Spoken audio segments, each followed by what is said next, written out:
Hi, Mom. So I got my ticket home from Europe. I get back on June 6th, but it's a really late flight because that was the cheapest, so it gets in at midnight. But don't worry, I'll get a shuttle from the airport so you don't have to pick me up. Like, really seriously, you don't have to. Okay, so love you. See you soon. Bye.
Dear Katie, so much has changed, even just since you've been away. We moved into this house. I'm in a new school, and my big sister being gone for a year doesn't make it any easier. It doesn't feel real, but I'm not gonna let it faze me. I used to tell you everything, and if I can't do it in person, because you're off gallivanting around who knows where, I'll tell it to this journal, just like I was talking to you.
Sam.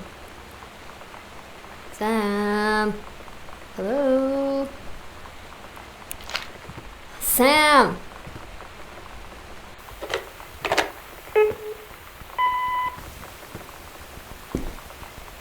Sam, where are you? Really? I need to talk to you. Please be there.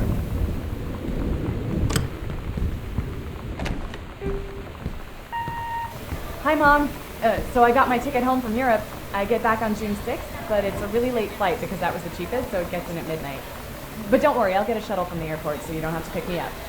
Like, really seriously, you don't have to. Okay, so, love you. See you soon. Bye.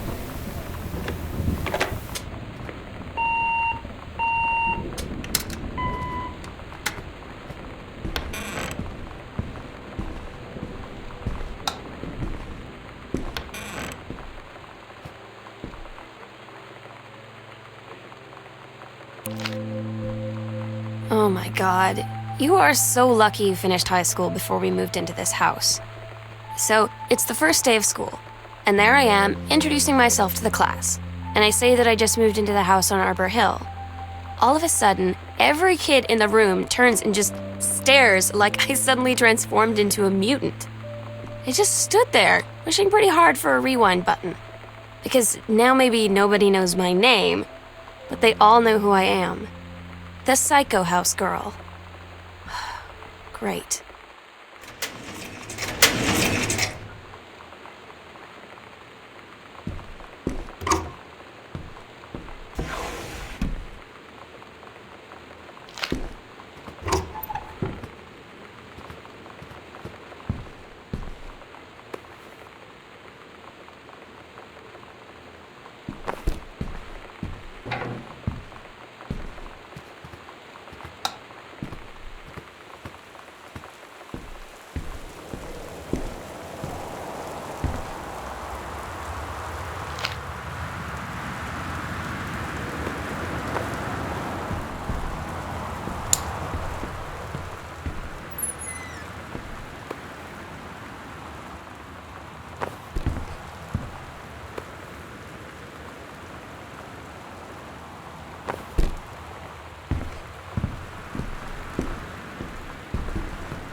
Residents are strongly urged to stay indoors and secure all windows and doors.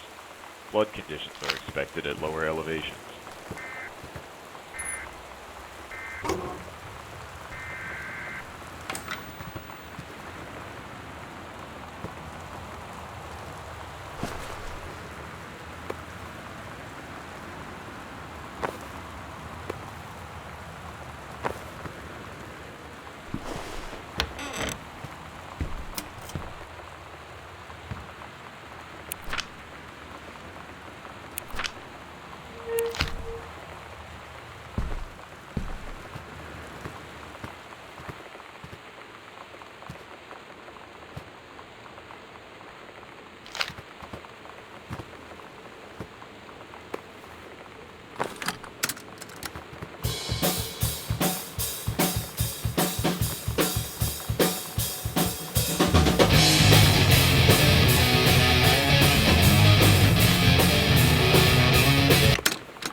When you live in one place your whole life, your next door neighbor is kind of like your default friend. And Daniel only got weirder over the years. So moving away has been a good excuse to, not see him anymore. But he did always have the good Nintendo games. Maybe I'll give him a call. So you know what they say about the best laid plans of mice and men? Yeah, turns out it applies to Street Fighter too. At least I worked up the courage to walk into the 7-Eleven and ask for a turn, but all that practice at home did not exactly translate in the wild. So after I was finished getting my butt kicked, I followed them outside while they smoked. And that was when she asked me if I was that psycho house girl. But then she said she's always really wanted to see the psycho house. Her name is Lonnie. She's coming over tomorrow.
It's weird hanging out with girls.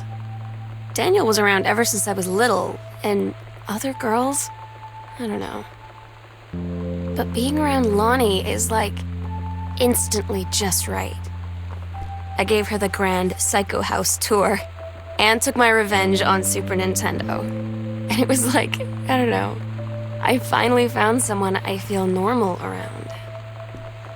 I drove her home and she gave me this tape and said, "You have got to listen to this." I haven't stopped playing it since.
Lonnie brought her hair dye over today.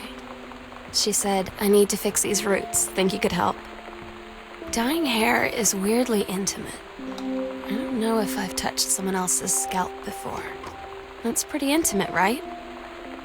It felt intimate.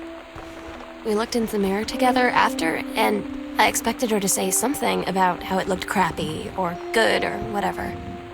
But that's when she said, "You're so beautiful." And she was looking at me. Right in that moment, I wanted to say something, but I waited, and the moment was gone.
Lonnie came over today.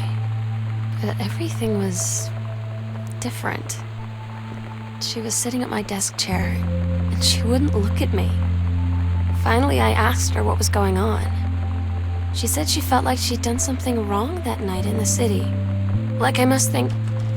But I said no. There was nothing wrong.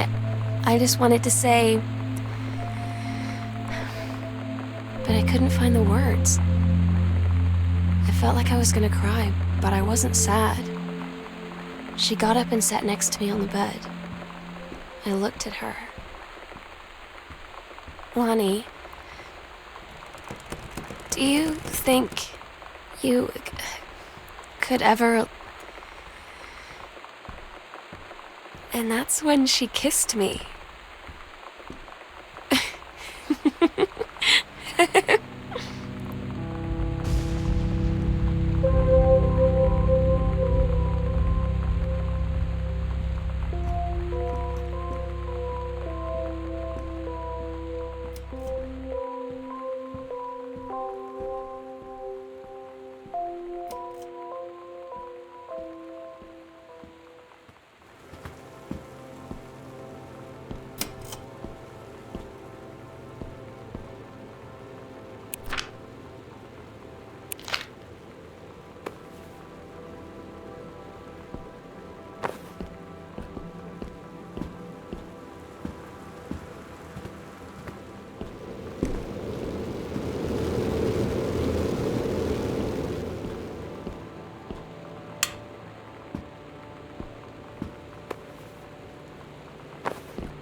I'm so stupid sometimes.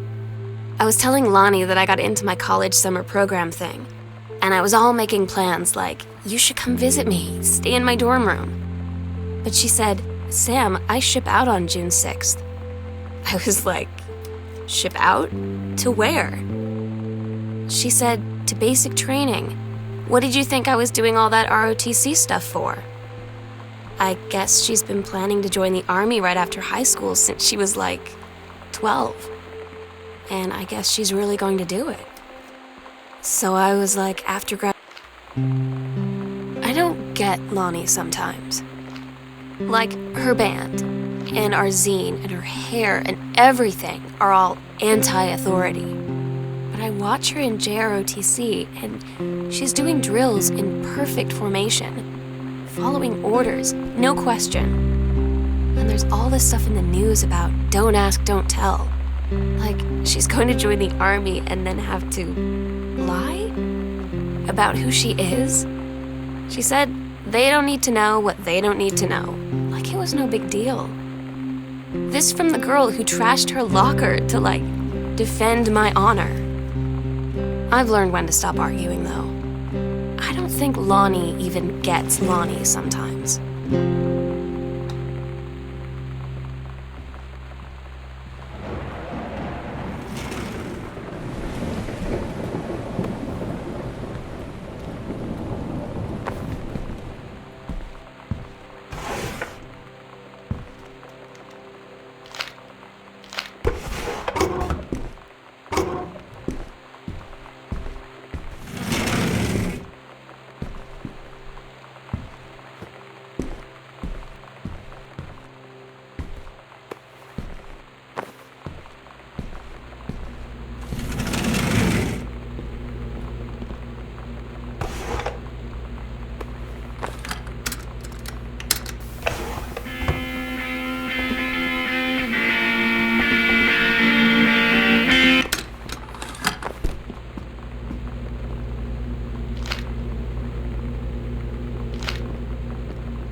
Lonnie had her going away show with her band tonight.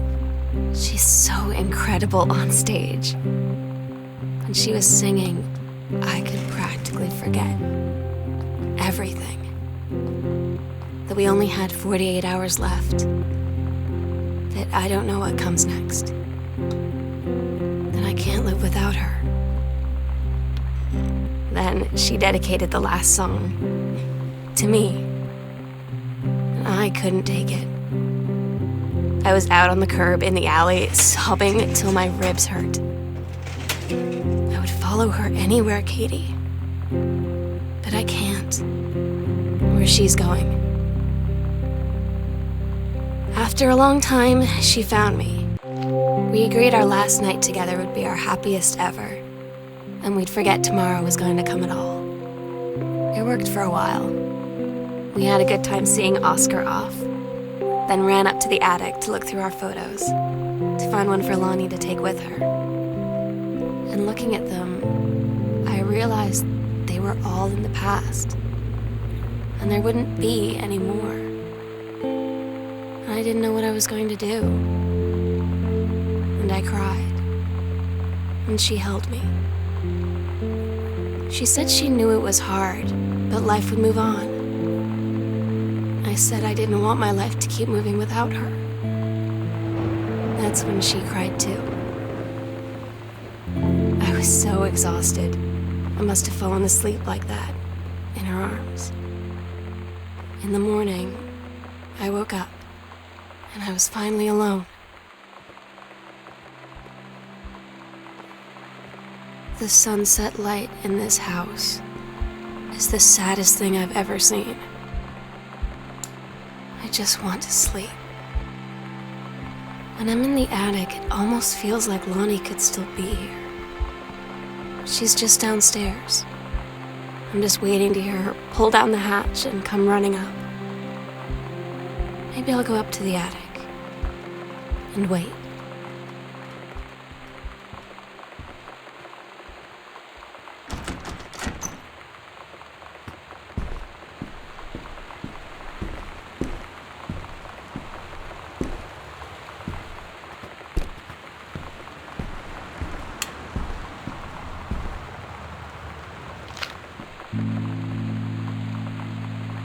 Oh my God. Katie, I fell asleep in the attic, in Lonnie and my old spot, and I missed the first 2 calls. I just barely caught the third one before the machine got it. And it was Lonnie, on a payphone. She'd been on the bus to Basic, and she said she couldn't think of anything but me and us, and that she couldn't go through with it, with the army and being apart and all of it. And so she got off the bus in Salem. She said, "Sam, I want you to pack up everything you can and get in your car and come find me. And let's just drive until we find somewhere for us." And she asked me if I could do that. And I said yes. Yes.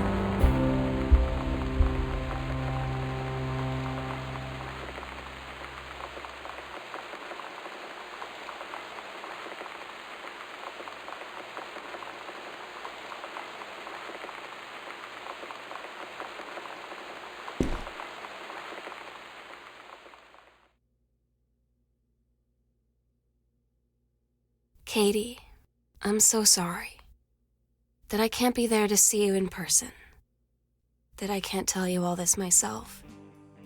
But I hope as you read this journal and you think back, that you'll understand why I had to do what I did, and that you won't be sad, and you won't hate me, and you'll just know that I am where I need to be. I love you so much, Katie. I'll see you again someday. Love.